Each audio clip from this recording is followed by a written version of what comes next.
Namasté, namasté, je m'appelle Cyril ou Chandra et cette chaîne c'est une chaîne où on parle de philosophie, de théologie du yoga, de philosophie, de l'hindouisme en particulier. Donc si tu t'intéresses à l'Inde, si tu t'intéresses à aller avec moi là dans quelques secondes à l'intérieur d'un temple en plein milieu de la forêt de Bavière en Allemagne et t'approcher d'une statue assez balèze faite en pierre noire d'un avatar de Vishnu moitié homme, moitié lion, eh ben abonne-toi. Et là on continue dans une seconde après que je me mette un peu de ce qu'on appelle le tilak sur la tête. Je suis dans un ashram, donc après tout, il me laisse m'habiller normalement, ce qui est déjà super cool. Donc au moins je vais me mettre un peu de marque typique du Vishnu, du dévot de Vishnu, de Krishna. Bon, maintenant que j'ai la marque typique Vishnuite, alors la différence, par exemple, les Shivaïtes, eux, traditionnellement, se mettent 3 lignes horizontales, on est d'accord. Et les Vishnuites se mettent généralement 2 lignes verticales. Alors si tu viens du Vishnuisme d'Inde du Sud, c'est souvent en diagonale, un peu en style 45 degrés. Et si tu es plus d'Inde du Nord, donc style Krishna, c'est généralement 2 lignes bien horizontales comme ça.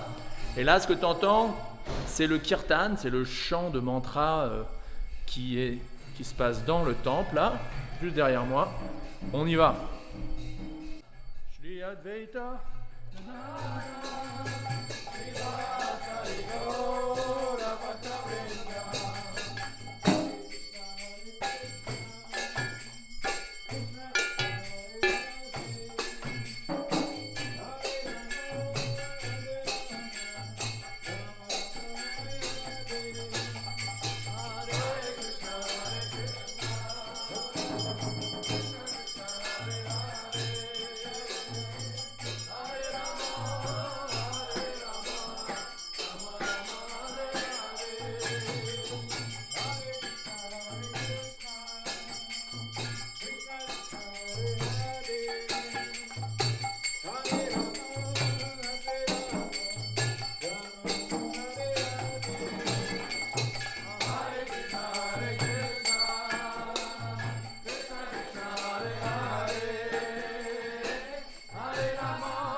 Bah voilà, on a fait le tour de l'histoire en pleine forêt de Bavière, un temple qui existe depuis une trentaine d'années, où chaque jour à 4h30 du matin jusqu'à 20h du soir, il y a des services, des chants, des offrandes de lampes, de bougies, de fleurs, de nourriture.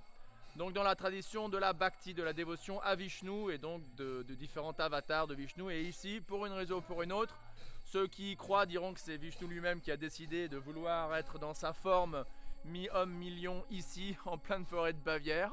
On se demande pourquoi. Mais comme on dit en anglais, the ways of God are inconceivable. Un petit mot sur le monothéisme polymorphique, s'il vous plaît. Donc quelques mots sur cette notion de monothéisme polymorphique. La tradition vishnouite est une tradition monothéiste.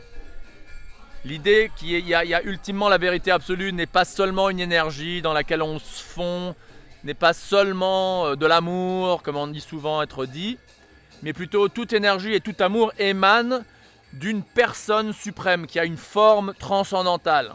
Et c'est là où les non-dualistes, les vishnouites diraient, se trompent, notamment d'assumer que la forme d'un corps matériel comme le tien et le mien est matériel et donc quasiment illusoire, soit.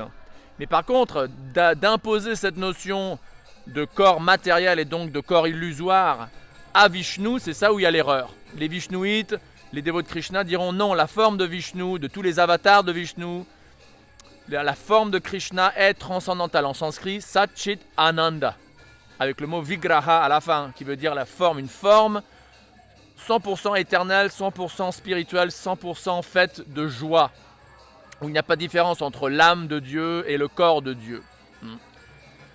Et c'est basé sur cette notion pardon, que les vishnouites croient donc en ce concept de monothéisme polymorphique, c'est-à-dire il y a un Dieu suprême, un être suprême qui a donc une forme originelle. Alors après, Quand tu vas en Inde du Sud, ils diront que c'est Vishnu et Krishna c'est le premier avatar.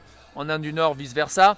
Mais ils sont tous d'accord que Dieu donc a une forme originelle, suprême, spirituelle, éternelle.